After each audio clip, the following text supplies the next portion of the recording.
Here's why the weight loss plateau happens and why it feels like you're always stuck. And this is a phenomenon that I see with every woman that comes to me. Every woman that comes to me is already performing at a very high level. They're already showing up, in great ways in how they operate. But they all come to me with the same challenge. Greg, I know what to do, but I'm not doing it. And I can't seem to get past this weight problem. And it's like it's the only thing that I can't seem to get right.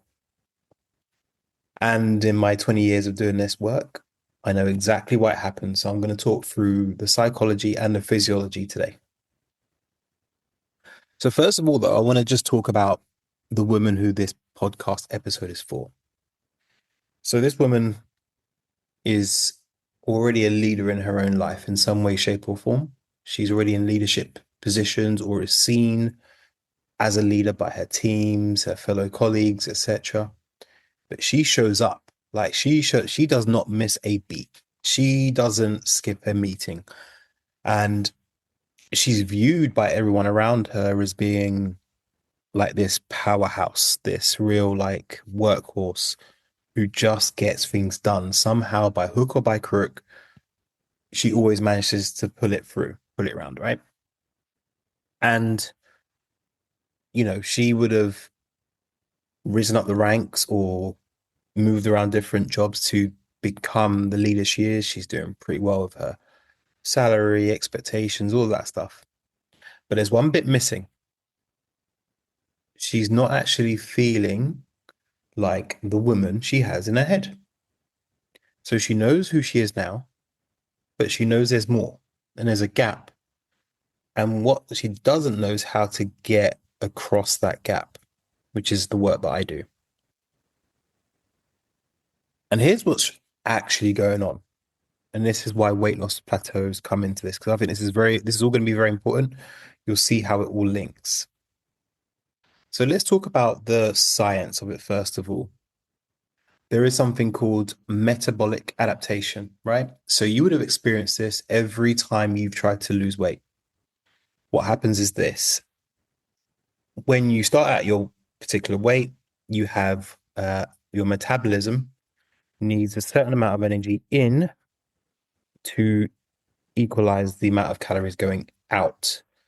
This includes all of your hormonal activities, breathing, running, slaying it at work, everything, right? And then what happens is when you start to lose weight, you go on a weight loss journey and you're like, yeah, I'm going to lose it. So you obviously cut your food back. And then what happens is this, your needs of your body go down, right? So the energy needs, because you're now a smaller person, they go down. So therefore, you do not need as much energy in as you did before. That also comes with a consequence, is what we call metabolic adaptation. So that what you're experiencing there, because you're now smaller, you need lower calories because there's less of you to move around in the world. But a couple of other things happen. So firstly, ghrelin goes up, which is a hunger hormone that pushes you to go and seek food. There's also leptin, which looks at what energy is available in the system. And then what also happens is that your movement, so a very big component of the amount of energy you burn every day is your movement, right? It's about 15%, maybe 20%. So your movement goes down. So you fidget less.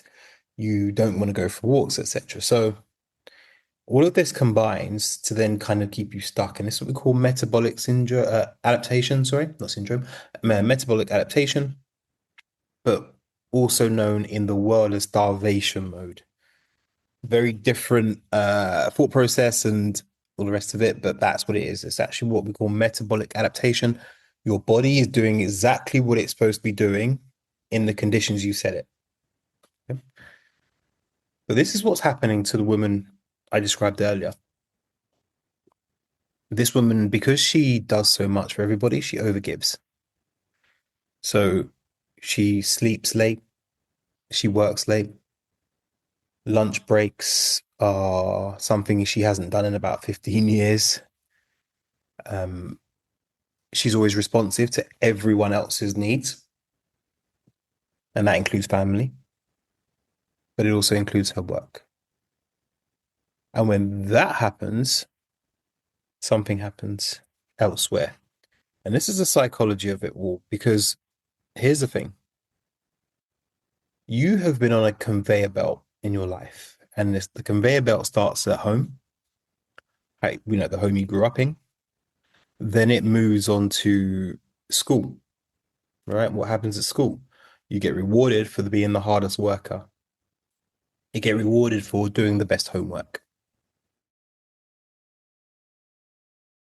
You go to college, university, what happens again? You get rewarded for staying up late and revising your exams again, right? So you see the pattern. You get into work, and what happens? You are rewarded for being the person that's always in the office, that's always available, etc. So this pattern just continues and continues and continues. And it's just what I call a self-abandonment pattern. Okay. That's all it is. And what I see underneath all of that, this is the piece of work that I do with my clients. Because they all come to me with a weight loss plateau bit. It's like, Greg, I keep kind of losing weight back and forth. I don't really know what's going on. Actually, there's a belief and a story underneath that putting yourself first is a betrayal. And the people that you're often betraying is your parents, because you would have seen them work extremely hard to help you get where you need to get to. They would have worked late, done all the hours, always doing overtime in their journey, always talking about the value of hard work, which is not in itself a bad thing, but that's what you would have seen. And what happens when you see that is this: you model your behaviors on those narratives. So that subconscious story is running all the time. And then what happens is you go, right, I'm going to work out hard, change everything. And then this, with this physiology of it, is you then kind of apply extra training, low carb diet on top of an already stressed out person. And things like your cortisol, insulin sensitivity are all factors and hormones that play into this cycle where you work hard, lose some weight, stop. Work hard, lose some weight, stop. So it's just running a cycle all the time. And this all comes back to this conveyor belt. And the thing is that nobody's talking about this in the world. Um, we're talking about the best meal plans, we're talking about hormone therapy, etc., etc. And all of those things are valid and important. But ultimately, if you do not, at your core being, think you deserve more, then you're going to have a real hard time being able to break through a weight loss plateau. Because in your heart of hearts, you know there is a version of you now, and there is a version of you that you want to be. It's like the operating system of your phone, right? It's like your iPhone. After a while, Apple always says, we're going to release some new software, but your old Apple phone isn't going to work. So you got to upgrade it. It's the same thing. But nobody's talking about this in the world of health or in leadership. It's really weird. I don't see anybody talking about how all of this is all connected underneath. It's interesting. So here's what I want you to really understand. You can't put those old beliefs and that old identity of who you are now, as awesome as you are, and then drop a load of training, exercise, and all the rest of it onto it without actually understanding who you want to be and being emotionally connected to that woman. You cannot do it. It will not work. And this is the work that I do. Because yes, the physiology that I talked about earlier, massively important. Okay. But what happened, and this is a true story, actually. I had a client who came to me again wanting to lose weight. And here's what I told her. She's not going to do any exercise for at least 4 weeks. And she was like, "Are you crazy? Why? Why would I not do any exercise? Like I want to lose some body fat. Like, why am I not?" And I said, "You're underrested. And I want you to have the skill of resting as well as you do your job every day." And she stuttered because the turmoil within her is like, "What? You want me to rest? But I've always been told to do more." Discombobulated, head fallen off. And she did it.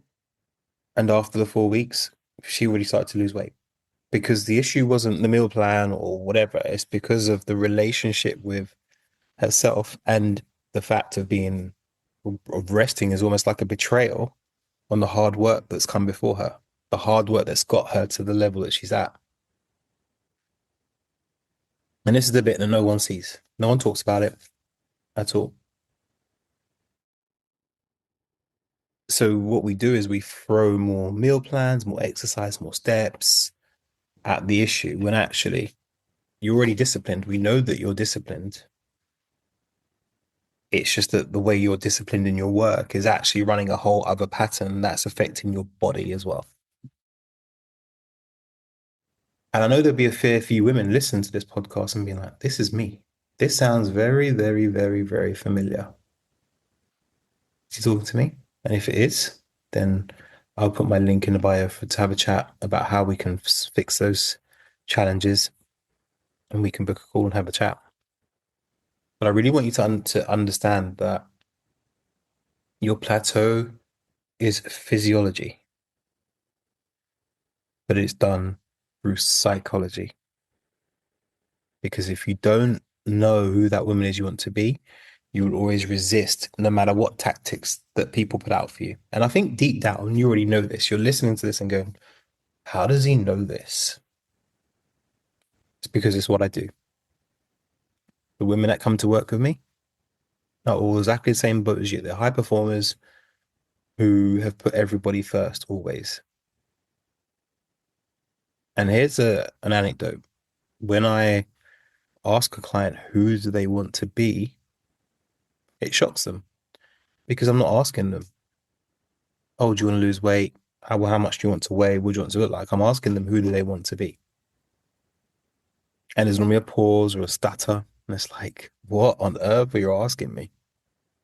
But when we get into it and we actually understand who the person is you want to live, then all of the other things start to fall in place. And that's the work that we do. So if you feel like this sounds like you and you're unsure about what the next step is, look, cool. Let's have a talk. And I'll help you understand where the gap is and how we can help you get there. Thanks for listening. And if you aren't ready to book a call, that's fine. Keep listening. I'm going to talk about this stuff on a regular basis. See you in the next episode. Bye for now.